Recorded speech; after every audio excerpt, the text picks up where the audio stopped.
Halo, selamat siang, sahabat Siloam. Salam sejahtera untuk kita semua. Selamat datang di webinar awam bersama Siloam Hospital Bekasi Timur. Senang sekali rasanya saya bisa berjumpa lagi dengan semua sahabat Siloam di sini. Salam hormat untuk Bapak Ibu dokter, perawat, bidan, dan seluruh sahabat Siloam yang telah bergabung di webinar awam siang hari ini. Ya, apa kabar semua sahabat Siloam? Semoga kita dalam kondisi sehat ya. Baik, pertama-tama perkenalkan saya Dr. Sarah Regina Christy yang akan bertindak sebagai moderator.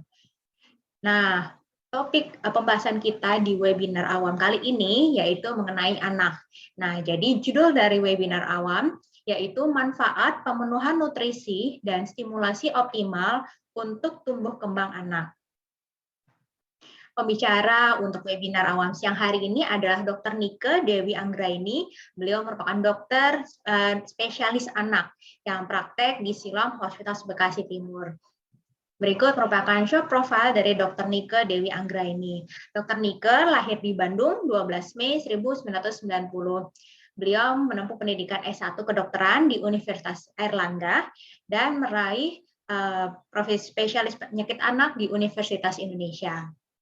Nah, untuk sahabat Siloam, selama webinar ini berlangsung, saya mengharapkan peserta mengikuti acara dari awal hingga akhir. Kemudian, pastikan nama yang tertera di Zoom sudah benar dan sesuai. Ketiga, peserta tidak diberikan akses untuk sementara waktu mengaktifkan audionya, supaya kita bisa lebih fokus ya mendengarkan pemaparan materi dari Dr. Nike. Nah, yang keempat, Bapak Ibu sekalian dapat memberikan pertanyaan melalui kolom chat. Nanti kita akan bacakan, kita diskusikan bersama-sama dengan Dr. Nike pada sesi Q&A. Nah, di sini supaya lebih menarik, ada hadiah buat Bapak Ibu yang aktif dalam bertanya ya. Di sini sudah saya siapkan nih. Ada 3 gift menarik untuk khususnya para bunda ya, karena ini giftnya pas banget buat anak-anaknya. Jadi nanti kalau misalnya ada pertanyaan langsung saja tulis di kolom chat atau nanti kita bisa diskusi secara langsung, mungkin bisa raise hand ya Bapak Ibu sekalian. Kemudian yang kelima, peserta diharapkan mengisi form absensi kehadiran pada link yang ada di kolom chat. Jadi nanti di tengah acara saya akan mengirimkan form absensi kehadiran, jadi Bapak Ibu bisa langsung klik saja pada link, nanti diisi di situ. Oke, baik demikian tata tertib dari webinar awam siang hari ini. Oke, di sini saya sudah melihat sudah cukup banyak ya para bunda, ada juga mungkin ayah juga di sini ataupun teman sejawat dokter, perawat, bidan. Selamat datang, selamat bergabung di webinar awam siang hari ini. Oke, di sini saya juga melihat Dokter Nike sudah bergabung. Selamat siang, dokter. Selamat siang, Dokter Sarah. Suara Ya, terdengar, Dok? terdengar, dokter. Sehat ya, dok? Alhamdulillah sehat, Dokter. Apa kabar, Dokter Sarah? Baik, Puji Tuhan. Jadi untuk para bunda, ayah gitu ya, ini Dokter Nika baru bergabung bersama kami ya di Siloam Hospital Bekasi Timur. Nanti di akhir setelah selesai kita sesi tanya jawab, saya akan membacakan untuk jadwal dokter dari Dokter Nika. Baik dokter, mungkin boleh langsung saja dimulai untuk pemaparan materinya. Dipersilakan dokter waktu dan kesempatannya. Oke, saya coba share screen ya. Ya, siap dok.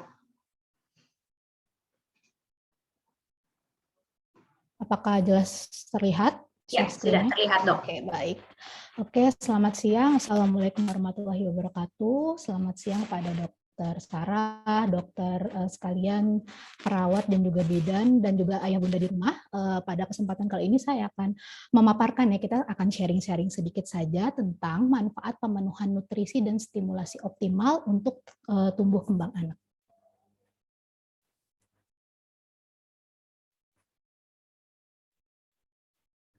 Oke, setiap anak tentunya akan mengalami yang dinamakan adalah pertumbuhan dan perkembangan. Kemudian kita perlu tahu dulu konsepnya pertumbuhan itu apa dan perkembangan itu apa. Pertumbuhan itu adalah bertambahnya ukuran fisik dan juga bentuk tubuh dari anak, yaitu pertumbuhan. Biasanya kita kalau kontrol nih, ayah bunda di rumah pastinya diukur itu adalah berat badan, tinggi badan, dan juga lingkar kepala. Wajib ini diukur 3 ketika saat kontrol. diukur secara rutin. Kemudian ada yang kedua adalah perkembangan. Perkembangan adalah bertambah struktur dan fungsi tubuh menjadi lebih kompleks. Jadi biasanya kita bagi menjadi 4 ranah, yaitu ada motor kasar, motor halus, bahasa, dan juga personal sosial. Nah, untuk si atas perkembangan itu saya akan memberikan gambaran secara umumnya dulu. Untuk motor kasar itu adalah sebenarnya adanya koordinasi dari otot dan juga gerakan besar. Jadi seperti anaknya bisa tengkurap, kemudian duduk, berdiri, berjalan. Jadi gerakan-gerakan yang memang besar. Kemudian yang kedua adalah motor halus, itu adalah adanya koordinasi dari otot kecil. Biasanya anaknya bisa menggenggam, melempar, memegang, kemudian menjimpit, mengambil benda-benda kecil, menulis, dan juga menggambar. Kemudian yang ketiga adalah bahasa. Bahasa ini adalah kemampuan dari komunikasi dan bicara, dan sebenarnya bahasa ini paling erat hubungannya dengan kognitif atau kecerdasan. Bisa mulai cooing, kemudian ada babbling, mulai bisa bicara 1 sampai 2 kata atau bisa merangkai lebih banyak kata. Kemudian yang keempat adalah sosialisasi dan kemandirian, yaitu kemampuan anak untuk interaksi dengan lingkungan sekitar.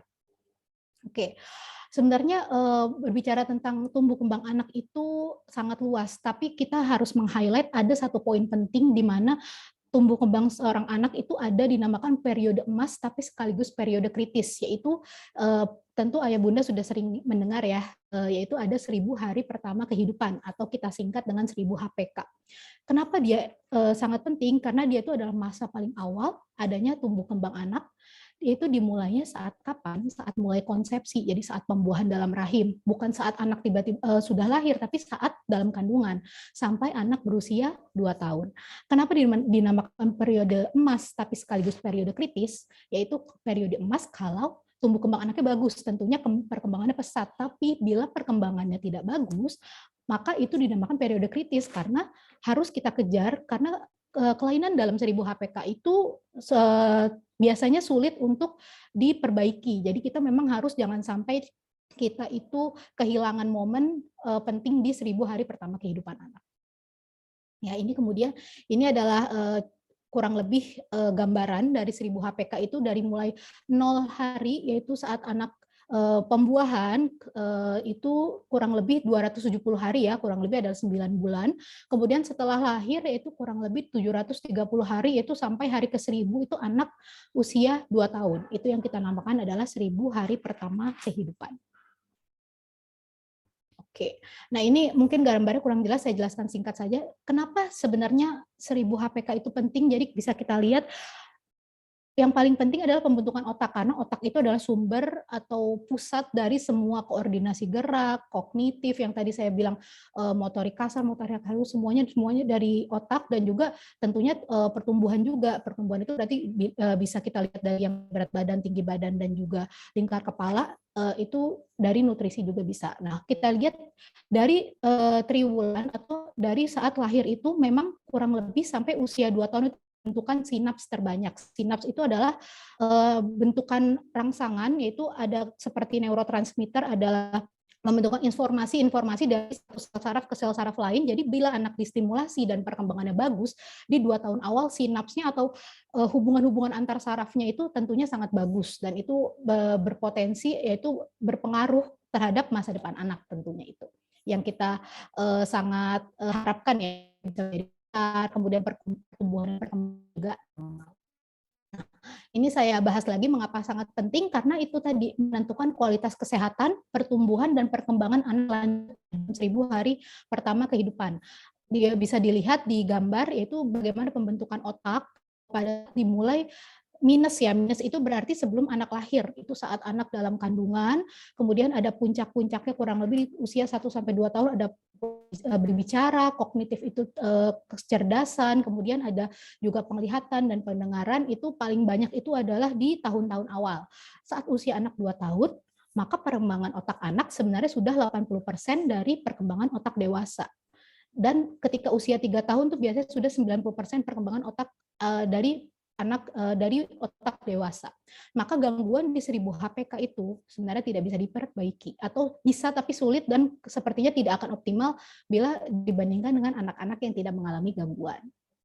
Oke, sekarang bagaimana caranya? Sebenarnya kita tadi sudah kita bahas betapa pentingnya 1000 hari pertama kehidupan untuk tumbuh kembang anak di masa yang akan datang. Berarti kita lihat dari saat hamil ya, karena dimulainya hari 0 itu adalah saat pembuahan, saat dalam kandungan.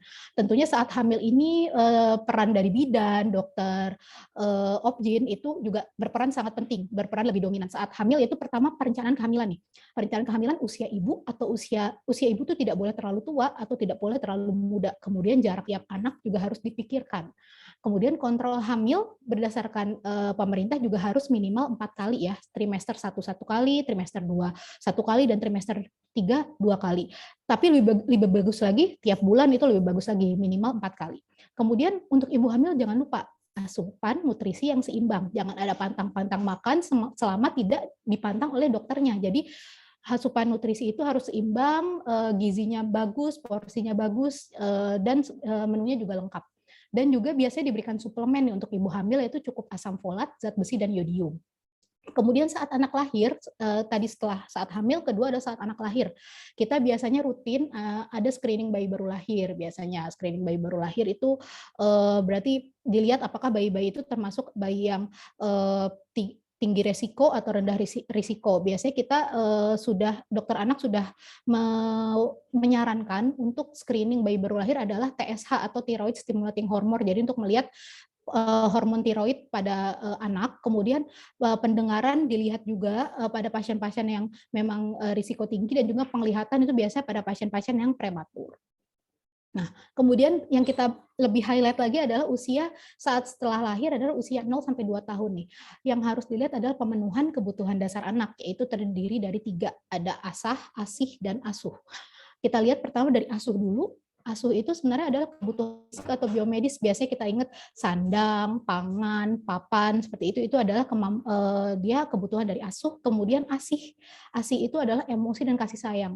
Jadi tentu anak itu harus ada bonding dengan orang tuanya. Bagaimana pola asuhnya itu akan membentuk, tentunya berpengaruh pada tumbuh kembang anak juga. Yang ketiga adalah asah. Ini asah yang sesuai dengan salah satu judul ya, berarti adalah stimulasi. Percuma anaknya dikasih kasih sayang, kemudian sandang pangan papan bagus, tapi nggak distimulasi dengan baik dengan orang-orang sekitar, itu juga akan berpengaruh terhadap tumbuh kembang anak. Nah, kemudian ini kita lihat juga ya, untuk pengaruh nutrisi, kasih sayang, dan stimulasi pada jumlah sel dan percabangan sel-sel otak. Sebenarnya kualitas optimal anak itu kalian itu ada faktor internal, itu genetik. Genetik itu ya berarti keturunan ayah ibunya seperti apa, dan itu udah nggak bisa diubah ya, kalau genetik itu tergantung dari orang tua. Tapi yang masih bisa kita ubah adalah faktor eksternal, yaitu ada nutrisi, kasih sayang, dan juga stimulasi. Itu akan menghasilkan kualitas optimal anak. Jadi bisa dilihat nih pada saat bayi baru lahir, ini yang tadi saya bilang sinaps nih. Jadi dia itu seperti hubungan dari sel-sel saraf, itu masih jarang hubungannya bayi baru lahir itu karena belum ada stimulasi.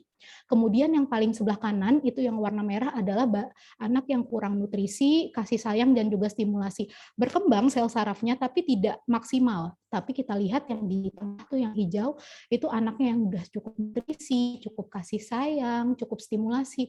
Hubungan antar sel saraf itu sangat ruwet gitu ya. Ruwet itu sangat penuh, sangat banyak. Nah, ini justru adalah yang kita harapkan. Justru semakin banyak, semakin kompleks hubungan antar sel sarafnya itu yang bisa membuat tumbuh kembang anak menjadi optimal.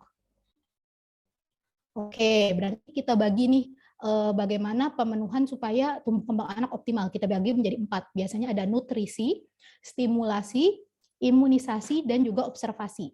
Yang pertama kita bahas dulu nutrisi ya. Nutrisi itu ada dimulai dari saat lahir. Tentunya kalau anaknya, bayinya sehat, ibunya sehat, kita sudah menganjurkan untuk IMD atau inisiasi menyusui dini. Kemudian yang kedua ASI. ASI itu pasti lebih bagus ya, apalagi ASI eksklusif dibanding susu formula. Kalau memang anaknya dan ibunya memang tidak ada masalah ya, dan maksudnya memang dianjurkan oleh dokter untuk dan bisa dinyatakan oleh dokter untuk bisa ASI eksklusif. Yang kedua adalah MPASI, yaitu makanan pendamping ASI. Kemudian yang ranah kedua adalah stimulasi. Stimulasi yang tadi sudah saya bahas sebelumnya itu mencakup 4 aspek perkembangan. Kemudian yang ketiga, sudah nutrisinya bagus, stimulasinya bagus, pastinya kita harus mengharapkan anaknya sehat terus kan. Sekarang kan saat ini sudah ada imunisasi, yaitu adalah program pencegahan sebenarnya untuk penyakit-penyakit menular yang bisa dicegah. Jadi jangan lupa imunisasi dasar dan boosternya sesuai dengan anjuran IDAI. Dan yang paling berperan penting juga adalah observasi. Observasi oleh siapa? Tentunya oleh orang rumah. Orang rumah, pengasuh rumah harus dilihat apakah memang tumbuh kembang anak ini sesuai dengan yang normal, karena yang sehari-hari melihat itu kan bukan dokter, sehari-hari melihat misalnya bukan bidan, bukan perawat, tapi memang orang rumah yang tahu ini kok kayaknya ada sesuatu yang salah dengan anak saya. Tentunya pemantauan tumbuh kembang itu yang paling bagus oleh orang keluarga dan pengasuhnya, caregiver-nya. Oke, kita bahas sedikit tentang IMD. Itu biasanya 1 jam pertama setelah lahir. Biasanya dia mulai dari skin to skin hingga sampai menyusu. Hingga kalau misalnya bayi tidak menyusu tidak apa-apa juga. Misalnya hanya skin to skin sampai nanti bayi tidak menyusu juga. Berperan penting juga ini dalam eksklusif bonding saat awal itu anak tahu skin to skin dengan ibunya, mencium anaknya, sangat eksklusif ke depannya. Kemudian yang kedua adalah ASI eksklusif selama 6 bulan, kemudian dilanjutkan hingga usia 2 tahun ketika anak sudah mulai bisa ASI. Kelebihan utama pastinya kandungan nutrisinya paling cocok untuk bayi, mengandung komponen yang tidak ada dalam susu formula, yaitu ada antibodi, ada enzim, dan juga ada hormon. Kemudian bonding, ikatan kasih sayang antara ibu dan anak. Kemudian ASI itu mudah dicerna, jauh lebih mudah dicerna dibanding susu formula, dan tentunya lebih ekonomis. Nggak perlu beli untuk memberikan pada anak. Adalah tadi sudah IMD, ASI, kemudian nutrisi yang lain adalah MPASI yang optimal. MPASI itu sebenarnya ada 4 hal yang perlu diketahui, itu tepat waktu diberikan usia 6 bulan atau biasanya lebih cepat atas petunjuk dokter. Biasanya mungkin pada anak-anak yang kenaikan berat badannya kurang bagus nih dengan ASI atau sufor saja dan anaknya udah siap makan. Tapi harus ada kata-kata dari dokternya yang menentukan oke, udah siap MPASI. Jadi ibu atau ayah nggak bisa menentukan sendiri ya. Itu pertama tepat waktu. Yang kedua adalah adekuat. Adekuat itu adalah cukup. Yaitu memenuhi ada sekarang nutrisi dua terbagi makronutrien, yaitu yang kita kenal dengan karbohidrat, protein, lemak. Jadi nutrisi yang dibutuhkan dalam jumlah besar. Kemudian ada yang kedua adalah mikronutrien, yaitu nutrisi yang dibutuhkan sangat penting, tapi sebenarnya jumlahnya nggak terlalu banyak dibutuhkan oleh tubuh kita, yaitu vitamin dan mineral. Kemudian MPASI juga menunya harus lengkap. Nggak ada tuh misalnya MPASI buah dulu ya dok awal-awal, atau misalnya awal-awal kayaknya dikasih bubur yang sportif dulu ya dok, nggak menu awal langsung aja kasih menu lengkap. Selama anaknya tidak ada alergi, anaknya mau menerima, langsung diberikan menu lengkap, asal teksturnya disesuaikan. Kemudian ada aman dan higienis, yaitu pembuatan dan penyiapan dengan cara bahan dan alat yang aman dan higienis tentunya. Kemudian diberikan secara responsif, yaitu mungkin ibu-ibu juga sudah sering melihat, sering mendengar namanya ada aturan makan atau feeding rules. Jadi nggak boleh tuh anaknya dikasih dengan cara dipaksa. Kemudian kita harus memberikan juga sesuai dengan sinyal lapar dan kenyang. Jadi sesuai ada jadwal makannya. Oke, kemudian tadi nutrisi kita sudah bahas. Yang kedua adalah stimulasi. Pentingnya stimulasi sedini mungkin dan konsisten untuk pertumbuhan dan perkembangan otak yang optimal. Kita lihat ini adalah usia anak. Kita dilihat bahwa pada usia pada anak masih lihat perkembangannya sangat optimal. Biru bawah itu adalah anak stimulasinya percuma, seperti pisau dia bisa tajam, tapi kalau nggak diasah ya nggak bisa tajam. Tergantung dari gimana orang tuanya untuk memberikan stimulasi. Stimulasi yang optimal dilakukan oleh orang tua, keluarga, atau caregiver yang sehari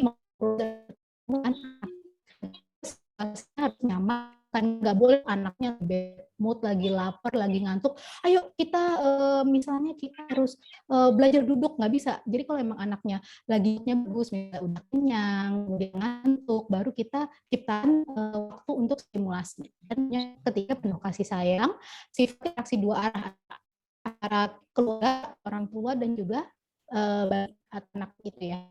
Dengan kelompok usia, stimulasi ada sesuai dengan usianya, nah mencapai semua aspek perkembangan anak. Tadi ada 4 yang sudah saya bahas semuanya.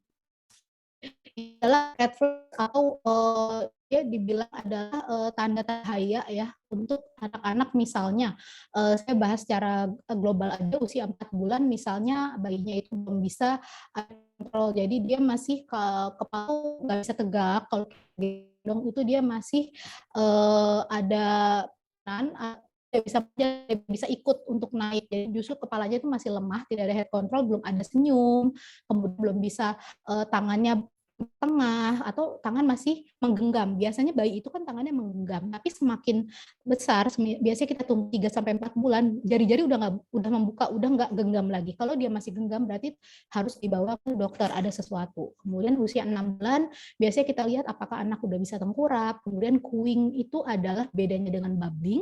Kalau cooing itu dia cuma bahasanya tidak ada konsonan, cuma vokal seperti aku, hi. Jadi kalau bab adalah ba, ma, itu adalah babbling. Kalau cooing itu untuk anak lebih muda, biasanya usia 6 bulan.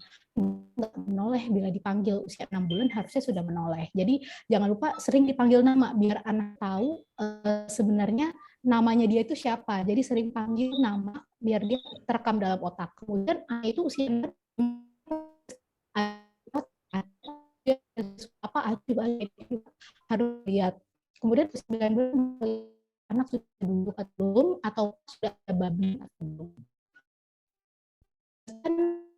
Apakah belum bisa, sudah bisa dengan dibantu, terus sudah bisa menunjuk atau belum, ya usia 12 itu kalau sudah bicara ya sudah waktu. Kemudian sudah bisa lakukan gestur sebagai nggak digendong.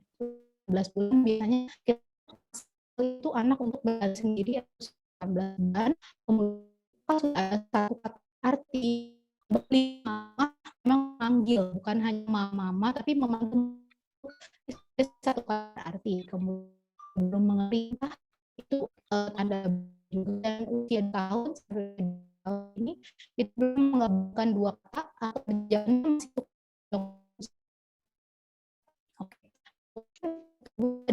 masih yang ketiga ini ada imunisasi. Ini ada terbaru yang akhir harus dianjurkan ada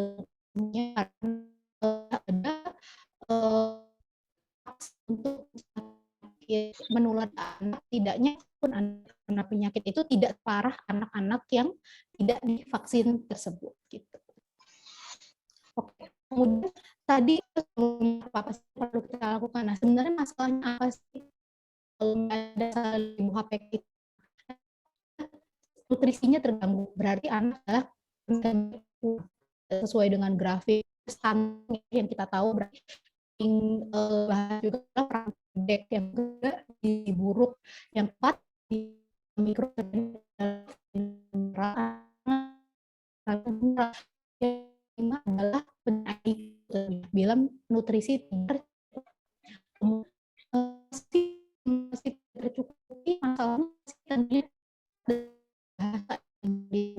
entah anaknya telat jalan, duduknya telat, atau misalnya bahasa yang sering delay ya untuk anak-anak itu juga ada bahasa. Dan yang ketiga adalah misalnya imunisasinya bila anak ini tidak lengkap, bagaimana imunisasinya? Berarti bisa terlambat imunisasi dan penyakit yang dapat cegah, tentu dia belum imunisasinya lebih berat dibanding anak yang udah vaksin sama-sama kena gitu, karena dia udah punya antibodi yang diberikan dari imunisasi. Nah, itu tadi ya, setelah tadi nutrisi, stimulasi, imunisasi, yang keempat adalah observasi dan deteksi dini tumbuh kembang. Ini yang harus di PR untuk ibu di rumah yang sehari-hari bertemu dengan anak-anak, anak atau ibu sekalian di rumah, yaitu pertumbuhan itu wajib diukur berat badan, tinggi badan, lingkar kepala, itu wajib setiap kontrol ke dokter.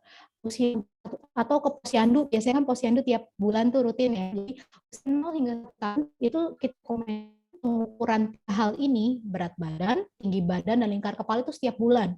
Kemudian di usia 1 tahun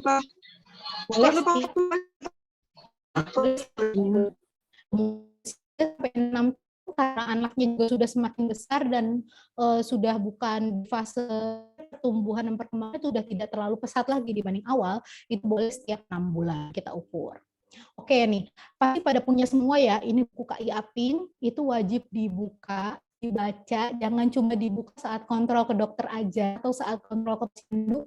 Di situ dari Kemenkes itu sudah menjelaskan secara rutin sekali, secara lengkap dan secara jelas bagaimana sih tumbuh kembang anak yang normal, stimulasi perkembangan anak. Saya tidak bisa jelaskan tiap umur secara sangat gamblang gitu ya. Karena sebenarnya di buku KI itu udah ada, harusnya perkembangan anak umur 0 sampai 6 bulan ibu harus ngapain sih? Apa yang harus terpenuhi? Ibu centang-centang tuh, berarti yang belum terpenuhi ibu harus waspada, ini apa sih yang harus saya lakukan. Baca itu ada semuanya lengkap, tumbuh kembang anak, imunisasi, semuanya KIA yang pink ya, perkembangan evaluasi dan refleks sesuai usia. Nah, atau kalau misalnya buku KIA nggak ada namanya aplikasi Primaku. Biasanya dia memang di partner resminya DKI, jadi ada aplikasi juga yang bisa di situ ada jadwal imunisasi, grafik pertumbuhan, perkembangan anak, semuanya lengkap di situ.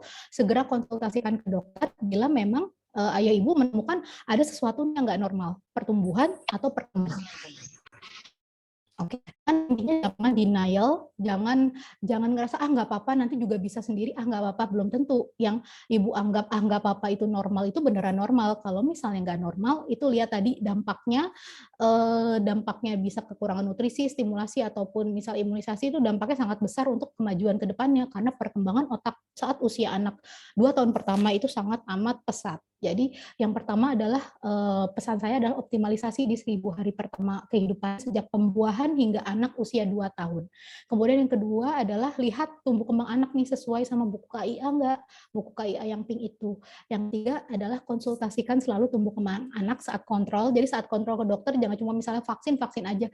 Sekalian tanya aja, dok, anak saya sudah bisa seperti ini, normal nggak ya dok ya? Harusnya saya harus seperti apa ya dok? Atau kok anak saya belum bisa seperti ini ya dok? Itu adalah justru dokter senang kalau ditanya kayak gitu, berarti ini ibunya berarti sangat perhatian nih terhadap anaknya, tumbuh kembang anaknya. Jangan menunggu dan juga jangan denial, itu berarti jangan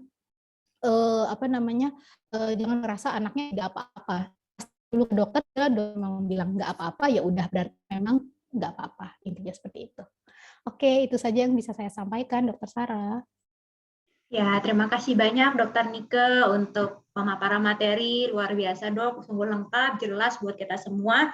Saya percaya juga nih pasti Moms Edet, ayah bunda yang sudah bergabung di sini dari awal sampai selesai pemaparan materi Dokter Nike mendapat banyak insight ya, juga kita banyak belajar untuk perkembangan anak-anak kita menjadi lebih baik, sehat gitu ya dok. Jadi terpenuhi nih asih dan asuhnya ya dok. Baik, oke Bapak Ibu sekalian, sebelum kita memulai sesi tanya jawab, saya akan sedikit mengingatkan untuk Bapak Ibu untuk mengisi absensi kehadiran ya pada link yang telah saya kirimkan di kolom chat. Jadi bisa langsung saja klik pada link tersebut. Nah, sebelum mulai sesi tanya jawab, saya akan sedikit membawa Bapak Ibu untuk hospital tour ya secara virtual tentunya, sambil juga memperkenalkan nih jadwal dokter dari Dokter Nike. Izin share screen ya dok.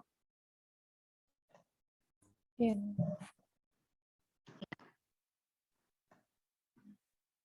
Baik, nah ini adalah jadwal praktek dari Dokter Nike Dewi Anggraini, spesialis anak. Jadi ayah bunda, bapak ibu sekalian, apabila memiliki pertanyaan yang mau dikonsulkan lebih lanjut ya ke Dokter Nike, nanti bisa datang ke polinya. Jadi beliau ini praktek setiap hari Rabu sampai Minggu. Oke, sebentar saya tutup dulu nih. Jadi terlihat ya hari Rabu beliau praktek dari jam 4 sore sampai jam 8 malam, hari Kamis dari jam 6 sore sampai jam 8 malam, hari Jumat dari jam 4 sore sampai jam 8 malam, hari Sabtu dari jam 2 sore sampai jam 6 malam, dan hari Minggu khusus di minggu kedua dan keempat di jam 9 sampai jam 12 siang. Oke, jadi ini rumah sakit kami ya, Siloam Hospital Bekasi Timur. Nah, untuk fasilitas dan pelayanannya juga ada lengkap ya, ada UGD, ada pusat trauma, kemudian rawat jalan, medical check up. Untuk ronsennya juga ada CT scan, panoramik, USG 4 dimensi, ini khusus buat bunda yang sedang hamil. Kemudian ada pemeriksaan EKG, treadmill, echokardiografi, SWL, pen klinik, home care, rawat inap, COVID testing, hemodialisa, dan terapi. Untuk pendaftaran pasien, Bapak Ibu bisa mendaftar melalui aplikasi MySiloam atau dengan layanan BPJS. Jadi bisa ketik di bpjs.siloamhospitals.com. Nah, ini untuk Instagram Siloam Bekasi Timur, bisa di-follow ya Instagramnya di @siloambekasitimur, karena di dalam Instagram ada jadwal dokter spesialis yang update dan juga promo-promo rumah sakit. Kemudian kami memiliki paket pemeriksaan untuk vitamin D. Kemudian untuk medical check up, kita pun juga melayani dari hari Senin sampai Jumat dari jam 8 pagi hingga jam 3 sore, dan hari Sabtu dari jam 8 pagi hingga jam 12 siang. Adapun paket-paket dari medical check up, yaitu regular check up, advance check up, screening jantung, screening diabetes, paket medical check up bagi calon karyawan, medical check up untuk para lansia atau untuk orang tua, yaitu senior check up, premier check up, ataupun geriatric check up. Kemudian khusus nih untuk para bunda, apabila pasca persalinan mau dibantu oleh tim bidan datang ke rumah bunda, nanti ada layanan pijat bayi, mandikan bayi, pijat laktasi, ataupun perawatan tali pusat senilai Rp300.000. Kemudian ada juga pemeriksaan untuk pap smear khusus untuk wanita, dan juga ini ada vaksin HPV senilai Rp860.000 untuk 1 kali penyuntikan. Kemudian untuk para bunda yang mungkin merencanakan untuk persalinan dapat melakukan persalinan baik normal maupun SCRAX di Siloam Hospital Bekasi Timur, paket dan juga harganya sudah tertera pada gambar. Ada juga persalinan normal dengan minimal nyeri, yaitu dengan teknik anestesi, yaitu intrathecal labor analgesia atau ILAM. Jadi hanya dengan menambah 1 juta dari paket persalinan normal, para bunda dapat melahirkan secara normal dengan minimal nyeri. Kemudian ada juga layanan Golden Care. Jadi ini khusus untuk orang tua kita, untuk mereka yang sudah berusia lebih dari 50 tahun, apabila mau dilakukan kunjungan rumah, dilakukan sedikit medical check up bagi lansia, dapat mengambil paket kunjungan rumah bagi lansia senilai Rp1 juta atau paket daycare untuk lansia. Jadi bisa menitipkan orang tuanya di Siloam Bekasi Timur senilai Rp600.000 per hari. Kemudian kami juga memiliki layanan hemodialisis, dan selama bulan Ramadan ini sampai tanggal 31 Mei 2022 kami memiliki promo free room upgrade. Jadi apabila Bapak Ibu ada rencana untuk merawat mungkin anggota keluarga ataupun tetangga ataupun kerabat di Siloam Bekasi Timur menggunakan jaminan pribadi, asuransi maupun perusahaan, mendapatkan atas ini, yaitu program free room upgrade. Nah, tadi juga saya sudah melihat di kolom chat itu ada yang bertanya mengenai home care, apakah bisa dilakukan di rumah untuk imunisasi bayi dan anak. Nah, ini ya jawabannya. Jadi bisa nih Bunda menghubungi kami Siloam Bekasi Timur, nanti dokter anak akan datang ke rumah Bunda untuk melakukan imunisasi bayi maupun anaknya. Gitu ya. Untuk informasi lebih lanjut nanti Bunda dapat hubungin di 0811 9276 658. Kemudian tidak hanya anak ya, ataupun bayi yang harus imunisasi, orang dewasa pun juga ada vaksinnya yang bisa dilakukan nih. Beberapa vaksin untuk para dewasa seperti yang ada di gambar ya. Kemudian paket CT scan, jadi apabila Bapak Ibu sekalian memiliki keluhan sering sakit kepala atau sakit perut ataupun nyeri pada tulang belakang ataupun punggung, bisa lakukan pemeriksaan ini. Kemudian ini adalah pain clinic. Jadi di Siloam Bekasi Timur memiliki klinik khusus untuk keluhan-keluhan nyeri. Nah, nanti ada tim dokter yang akan membantu Bapak Ibu sekalian. Kemudian untuk harga dari pemeriksaan COVID testing, yaitu rapid antigen senilai Rp99.000 dan PCR swab test senilai Rp275.000. Baik, singkat mengenai Siloam ya. Oke. Sebentar. Ya, saya stop share. Kita akan mulai masuk ya Dokter Nike ke sesi yang seru nih, yaitu sesi diskusi, sesi tanya jawab. Kita mulai bacakan ya, sambil saya ingatkan untuk mengisi absensi kehadiran. Dan juga saya sudah sediakan di sini ada gift untuk ayah bunda yang terpilih sebagai 3 penanya terbaik. kita mulai bacakan pertanyaannya dari yang pertama nih ya, kita hargai yang bertanya duluan dari Bapak Freddy. Oke, selamat siang dok, saya Freddy, anak saya mengalami speech delay, umur anaknya 2 tahun 8 bulan ya dok. Apakah hal ini bisa sembuh dan sebagai orang tua apakah yang harus dilakukan? Apakah ada terapi khusus atau makanan tertentu? Persilakan dokter. Berarti umur anaknya saat ini 2 tahun 8 bulan ya. Berdasarkan tadi yang saya jelaskan singkat, 2 tahun menggabungkan 2 kata nih. Misalnya tidak mau makan. Jadi kalau misalnya seperti kita katakan speech penyebabnya itu ada 3. Itu apakah kelainan di otaknya, apakah kelainan di pendengar, atau di oromotor. Saya itu bukan delay, itu adalah keluhan atau misalnya problem dari anaknya. Jadi harus ketahui dulu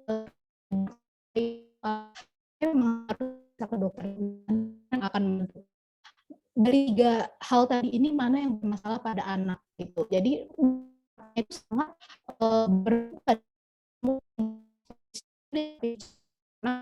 itu kan misalnya usia kurang, misalnya pada anak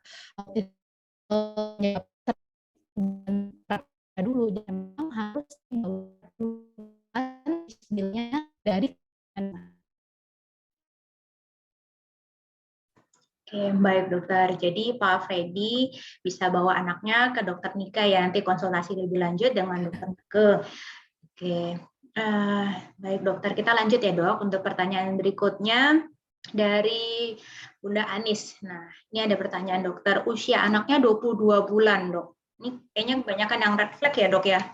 22 bulan belum bisa menyebutkan kosakata dok. Hanya menangis ketika mau meminta sesuatu ataupun sambil nunjuk-nunjuk. Apakah itu sudah termasuk gangguan perkembangan anak dan langkah yang harus dilakukan apa? Silakan dokter. Dalam kosakata yang berarti memang masuk ya. Seperti juga memang nggak boleh ditambah. Sebenarnya gangguan speech delay ini juga kan anak pakai gadget atau screen banyak juga nih di era pandemi pastinya kan itu dilihat setidaknya anak yang bawah 2 tahun itu tidak rekomendasi untuk time. Tapi setidaknya mulai dari 18 bulan sebenarnya sudah boleh, kurang dari setiap hari, tapi harus ada pendampingan. Jadi anak nggak boleh tuh pencet-pencet sendiri, nonton-nonton sendiri gitu. Karena yang dilihat dari screen time itu atau gadget itu banyak banget juga di arah, karena screen time itu cuma satu arah, anaknya cuma hanya menatap layar, jadi harus ada yang ngambil supaya tidak delay. Apakah termasuk itu tadi 2 bulan belum termasuk gangguan perkembangan?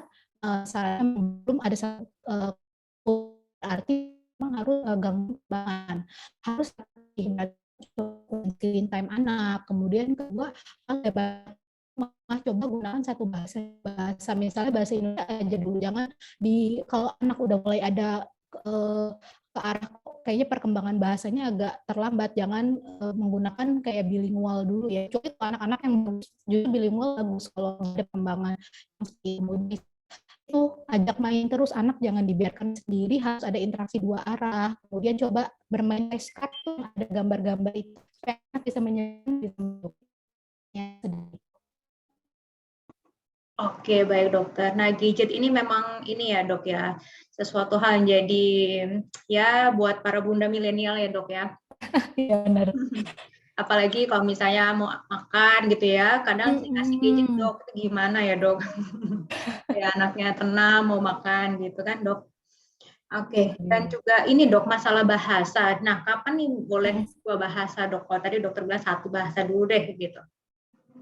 Sebenarnya justru kita pengenalan lebih dari 1 bahasa pada anak kurang dari 5 tahun tuh justru sangat bagus sekali. Jadi bisa meningkatkan IQ anak, dan anak juga karena tadi ya perkembangan otak anak itu pesat, jadi anak bisa lebih fasih. Tapi kalau ada pada anak-anak yang tidak ada gangguan perkembangan bahasa. Tadi kan udah mulai ya, cooing itu mulai dari 6 bulan, babbling usia 9 bulan maksimal.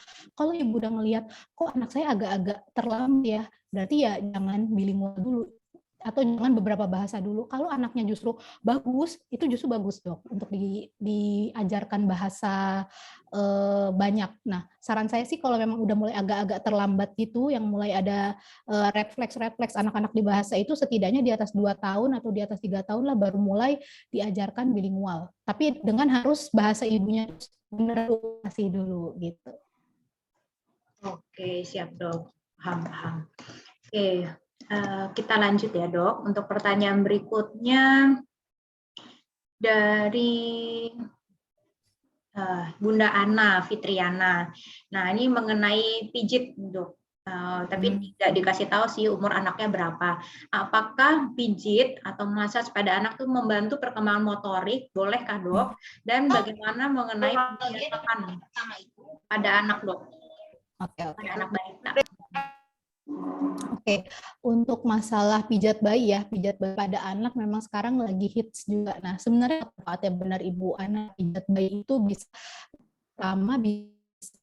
untuk merangsang, karena dia kan dengan pijatan itu ada rangsangan motorik, kemudian anak juga bisa motorik. Nah, asal adalah sebenarnya kita fokus antara dan juga anaknya gitu. Pijat misalnya kemudian antara seperti itu. Iya. Oke, jadi untuk pijat boleh aja. Jadi harus ada kontak, kemudian rangsangan sensorik boleh dirutinkan. Yang penting anaknya moodnya bagus, misalnya sampai 30 menit aja, jangan lagi bad mood anaknya ibu maksa untuk pijat ini. Oke, siap dok. Ya, kita lanjut. Pertanyaan dari Bunda Anis lagi nih dok, mengenai apakah ada hubungan antara anak yang speech delay dengan sering tantrum dok? Karena si anak belum bisa bicara, jadi belum bisa mengutarakan keinginannya. Oke, tantrum itu biasanya memang dialami oleh anak usia 2 tahun. Jadi anak tuh udah tahu pengen sesuatu, biasanya kan di atas 2 tahun anak sudah bisa berkomunikasi, tapi dia belum ngomong juga belum terlalu banyak. Jadi dia gimana bisa, tapi dia pengen sesuatu. Biasanya memang ada hubungan lagi pada anak-anak speech delay, pasti dia belum bisa mengungkapkan apa yang dia mau. Oke, tantrum itu sebenarnya bisa kita cegah dan bisa kita coba dari awal. Untuk tantrum itu biasakan anak untuk kita berikan pilihan, misalnya Ade mau baju yang merah atau yang biru. Jadi dengan cara diberikan pilihan, anak tahu cara menyalurkan keinginan dia itu seperti apa biar dia memilih seperti itu. Yang kedua, misalnya tantrum itu paling sering kalau di mall ya dok ya, anak melihat apa pengen mainan terus anaknya teriak di mall seperti itu. Jadi berikan komitmen dulu ke anak, kita ke mall hari ini cuma mau beli mainan satu ya, kamu cuma boleh pilih satu, nggak boleh lebih. Kalau pilih lebih kita nggak jadi ke mall. Jadi memang intinya tantrum adalah komunikasi, pengertian, dan kalau anak lagi tantrum jangan dok, ikutan marah justru kayak gitu kan masalah. Jadi anaknya lagi tantrum, bawa ke tempat yang memang aman, tempat yang sepi, kemudian dan harus kayak komunikasikan seperti kayak misalnya Adek marah yang apa, maafin deh. Jadi kayak memang harus diberikan komunikasi, malah dibentak atau dimarahin gitu dok. Oke dokter, terima kasih dok. Jadi orang tua nih juga harus belajar memahami perasaan anaknya ya juga ya dok, supaya bisa mengkomunikasikan apa yang dirasakan sama anak-anaknya ya. Oke dok. Nah, kita lanjut dok, nih ada pertanyaan dari Bidan Yosi. Nah, Bidan Yosi ini jauh-jauh dok dari NTT ya dok. Ada pertanyaan mengenai kasus di lapangan. Ada 2 orang kakak beradik sekolahnya di SLB dengan kondisi penampilan dan postur normal. Tetapi sang adik punya gangguan emosi dan cenderung lebih diam. Sedangkan Oke, dan enggan bicara pada siapapun akibat pola asuh dari orang tua yang keras, di mana orang tua mereka selalu bicara dengan anak-anaknya ini kasar dan membentak. Nah, apa yang harus dilakukan nih dok supaya anak-anak tersebut bisa kembali normal dan bersekolah di sekolah normal dok? Ya, ini kayaknya cukup rumit ya dok ya. Iya, ya. Oke, berarti alasan sekolah di SLB ini apakah karena memang emosi dan cenderung sifat dari anaknya, ataukah memang misalnya ada gangguan dari kognitifnya? Kita lihat juga kalau memang dari awal gangguan kognitifnya dia tidak sama dengan anak seusianya, biasanya awalnya gangguan kognitif anak yang kita dengan disabilitas intelektual ya dok, itu memang gangguannya seringnya adalah saat dalam kandungan atau saat lahir seperti itu. Nah, kalau itu memang kita mau nggak mau kita nggak bisa untuk memaksakan anak untuk bisa berat. Nah, kalau memang buat itu cuma di emosi atau gangguan seperti itu, sebenarnya yang paling bisa ubah adalah orang kita, karena caregiver sehari-hari adalah orang tua. Jadi kita ibu sebagai di sana ya harus mendekati atau melakukan pendekatan dulu dengan orang tuanya, jangan bersifat untuk menggurui, tapi juga memberikan insight gitu, atau memberikan kayak tilikan kepada orang tuanya kalau anaknya itu berbeda loh dengan orang lain, dan anaknya berbeda dengan orang lain itu maksudnya dalam hal watak itu adalah kurang lebih perannya adalah karena pola asuh dari orang tuanya sendiri. Jadi mau nggak mau seperti itu, karena sebagai bidan atau apapun, karena sebagai kita nakes tuh kita nggak bisa terlalu masuk juga ya dok, karena ke dalam lingkungan mikro tiap orang. Jadi memang kita hanya cuma bisa konseling dari orang tuanya dulu, itu sih kurang lebih. Oke, siap dok. Kita lanjut, ini masih ada pertanyaan mengenai MPASI nih dok. Nah, mungkin ada juga anak-anak yang kurang suka nih dengan sayur dan buah. Nah, bagaimana nih dok tips dari dokter Nike untuk menghadapi anak yang nggak suka sayur buah? Apakah bundanya boleh ganti dengan vitamin dok? Nih karena banyak juga pertanyaannya. Nih, apakah ada makanan tertentu untuk menunjang kebutuhan nutrisi anak? Silakan dok. Oke, ini adalah pertanyaan jadi ada vitamin nggak?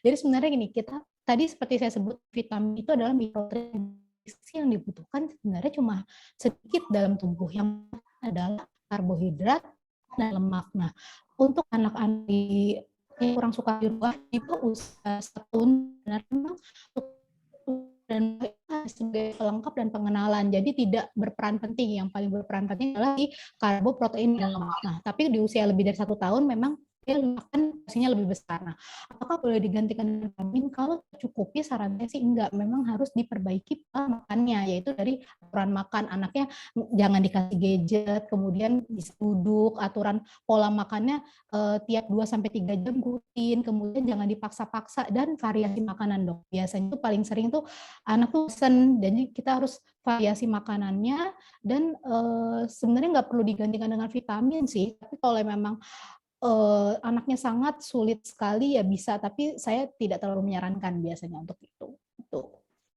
Oke, siap dok. Jadi yang alami lebih bagus ya dok, buah, sayur ya dok. Iya, betul. Mungkin mamanya bisa belajar masak lebih kreatif lagi. Gimana nih? Betul, itu dia. Oke, dokter, ini ada 2 pertanyaan terakhir kali ya dok, boleh kita bacakan karena kita masih ada waktu 5 menit lagi. Dari Bapak Gatot nih dok, ada pertanyaan mengenai apakah makanan yang tidak sehat atau junk food, nah, kalau kita konsumsi terlalu banyak, anak bisa menjadi autis. Nah, gimana nih dok? Oke Pak, sebenarnya untuk ke arah itu sih tidak ya Pak ya. Jadi memang autis itu biasanya dia tidak berhubungan juga dengan mengkonsumsi makanan tertentu, jadi tidak ada hubungannya. Justru kalau misalnya banyak makan junk food, sebenarnya sih untuk anak, karena anak penyakit metaboliknya belum sebanyak dewasa boleh, tapi memang tidak boleh berlebihan sesekali. Yang kita takutkan dari junk food ya sebenarnya adalah dari penyakit metabolik di masa depannya, karena kadang ya biasanya kadar lemak jenuhnya lebih tinggi ya dok ya, kemudian kalorinya tinggi tapi sebenarnya nutrisinya tidak lengkap gitu. Jadi lebih ke sebenarnya adalah ke pertumbuhan seperti itu, dan perkembangan juga berpengaruh sih kalau dia nutrisinya tidak lengkap. Jadi setidaknya dibatasi, boleh tapi dibatasi dan tidak berhubungan dengan autis. Oke, siap dokter. Ya, jadi tidak mempengaruhi, masih boleh, tapi dengan porsi yang ini ya dok, tidak Wajar. berlebihan ya, wajar. Oke, baik, terima kasih dokter. Ini ada pertanyaan dari ini Bunda Aisyah. Tadi sepertinya juga bertanya ya, bagaimana nih dok di pandemi seperti ini ya dok, cara melatih mental supaya anak tuh tangguh dan menjadi mandiri, berani gitu dok. Ini mungkin ini ya apa dilema anak-anak pandemi ya dok, yang nggak pernah ketemu Iya. siapa-siapa ya dok ya. Jadi ketemunya cuma orang-orang rumah lagi, orang rumah lagi. Oke, memang apalagi kita 1 tahun 2 tahun belakangan ini memang benar-benar di rumah gitu ya. Yang pertama adalah libatkan anak dalam kegiatan sehari-hari. Misalnya kalau anak yang sudah lebih besar, bisa misalnya anak dikasih tanggung jawab, misalnya bantu untuk bersihin kebun, bantu untuk memasak walaupun berantakan nggak ada masalah, karena anak dengan dikasih tanggung jawab dia tahu, oh saya tuh berguna loh, saya tuh bisa bantu ayah ibu loh. Jadi pertama itu. Kemudian yang kedua adalah walaupun sekarang ini lagi jarang ketemu orang gitu ya, itu kalau bisa ya tetap kita interaksi di tempat yang aman, misalnya tetap video call dengan keluarga, kemudian main di tempat yang aman, bertemu dengan teman sebayanya seperti itu. Kemudian yang ketiga adalah anak-anak yang sudah lebih besar, bisa memang sudah aman, sekarang sudah bisa sebenarnya sekolah untuk interaksi ya, sekolah untuk pertemuan tatap muka seperti itu. Dan juga jangan terlalu banyak melarang-larang anak. Kalau memang dia itu masih dalam batas aman kegiatannya, apalagi misalnya ciptakan kegiatan-kegiatan outdoor yang menyenangkan dan aman, itu tentunya anak jadi bisa lebih percaya diri dan juga mandiri gitu. Oke, siap dok. Terima kasih dokter. Oke, ini pertanyaan. Terima kasih dok. Oh ya, sama-sama Bunda. Oke, pertanyaan terakhir ya dok. Ini dari Bunda Umu Uwais. Nah, lagi-lagi nih dok mengenai red flag ya dok. Ya, umur anak 4 bulan 4 hari. Apakah dalam usia tersebut kalau dikatakan red flag apabila tidak bisa tengkurap dok? Dan bagaimana cara stimulasinya? Oke, sebenarnya tadi red flag-nya untuk tengkurap adalah kita tunggu sampai 6 bulan, Bu. Untuk 4 bulan itu setidaknya bagus nih, udah bisa angkat kepala, udah bisa angkat dada, kepalanya udah tegak. Nah, untuk stimulasi, yang pertama adalah di atas usia 3 bulan sebenarnya saya sudah sering untuk minta untuk mengajarkan pasien saya itu untuk tummy time, atau misalnya main-main itu jangan di kasur lagi, Bu, di alas keras yang dikasih playmat tuh. Kenapa? Karena kalau mau tengkurap, Ibu bayangin kita push up di atas kasur itu susah, Bu, karena kasur itu adalah empuk. Jadi anak gimana mau belajar tengkurap kalau di atas kasur? Itu susah sekali. Jadi cobalah di alas yang keras itu. Kemudian ajarin dia tummy time, kemudian tummy time itu banyak banget manfaatnya. Kemudian juga dari arah dia telentang, pancing mainan untuk supaya dia ke arah satu sisi ya untuk bisa tengkurap. Dan kegiatan fisik untuk si anak usia 0 sampai 12 bulan itu kita anjurkan minimal 1 hari adalah 30 menit total ya. Jadi misalnya 10 menit pagi, 10 menit siang, 10 menit malam, sore misalnya kayak gitu. Jadi harus jangan digendong-gendong terus, begitu anak moodnya lagi bagus, habis nyusu, nggak ngantuk, langsung aja kita tummy time, taruh di lantai, kasih mainan seperti itu. Jadi coba di alas keras ya Bu untuk si ininya, si latihan tengkurapnya. Jangan di kasur. Oke dokter, terima kasih. Jadi penting tummy time ya dok. Itu mulai dari usia berapa dokter? Sebenarnya tummy time tuh dari waktu lahir boleh loh, cuma tummy time saat lahir itu bisa di dada yang tadi Ibu lakukan, di dada ayah atau ibu, karena kan anaknya juga masih ini ya, masih rentan sekali. Jadi coba kayak waktu kita IMD tuh, kayak Ibu IMD, jadi kayak tummy time seperti itu. Kalau anak udah rewel, udah nangis, jadi nggak ada patokan waktu sebenarnya. Kalau anak udah ngerasa nggak nyaman, angkat. Jadi jangan tummy time itu dijadikan paksaan. Gitu. Oke, terima kasih banyak dokter. Ini luar biasa sekali nih, kita banyak belajar ya dari dokter Nike. Mungkin waktu juga nih yang harus memisahkan kita ya, karena ini sudah sampai di jam 2 sore. Terima kasih banyak buat ayah bunda yang aktif sekali nih bertanya pada webinar siang hari ini. Mungkin kita bisa pilih nih dok, 3 orang yang mendapatkan hadiah nih dokter. Boleh pilih dok?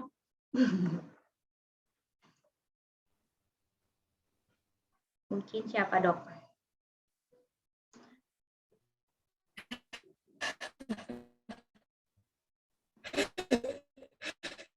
Siapa ya?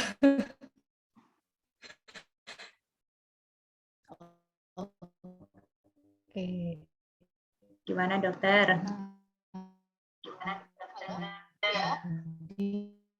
Itu yang pertanyaan pertama tuh tadi, ya? Agak putus-putus di saya ya? Atau? Iya, agak putus-putus dok. Iya. Oke. Dengan yang pertama mungkin Pak Freddy kali ya dok. Soalnya tadi pertanyaan pertama nih ya dok. Ya boleh. Pertanyaan pertama ya. Kemudian tadi yang Ibu Bidan yang jauh-jauh dari NTT deh dok. Wah, dari NTT. Nanti Tapi susah diambil hadiahnya ya dok. Iya. Coba kita lihat yang lebih dekat. Pertanyaan terakhir mungkin dok. Pertanyaan terakhir. Yang tengkurap itu ya. Tengkurap. Sama satu lagi yang tantrum mungkin dok. Tantrum. Sebentar, saya cek dulu dok namanya. Yang tantrum ini dengan Bunda Anis ya? Iya, boleh. Bunda Anis. Kemudian yang tengkurap ini tadi siapa ya dok? Dengan yang terakhir itu Bunda Umu Uwais. Iya. Oke, selamat kepada Bunda. Saya tulis di kolom chat ya nama-namanya. Pak Freddy, boleh mengisi absensi kehadiran atau langsung tulis di kolom chat nama dan juga nomor handphone, nanti akan kita catat, nanti hadiahnya bisa langsung ambil di Siloam Hospital Bekasi Timur, nanti pada saat Bunda bawa kontrol anaknya, nanti bisa langsung ambil di customer service ya. Bunda Anis dan Bunda Umo. Oke, terima kasih banyak Dokter Nike untuk waktunya telah memberikan ilmu buat kita semua. Juga terima kasih buat Ayah Bunda yang join dari awal sampai akhir acara. Semoga apa yang telah disampaikan oleh Dokter Nike boleh bermanfaat buat kita semua, secara khusus untuk perkembangan anak-anak kita lebih sehat dan lebih baik lagi. Oke, sebelum kita menutup acara kita siang hari ini, boleh kita open kameranya. Yuk kita foto bersama dengan Dokter Nike. Oke.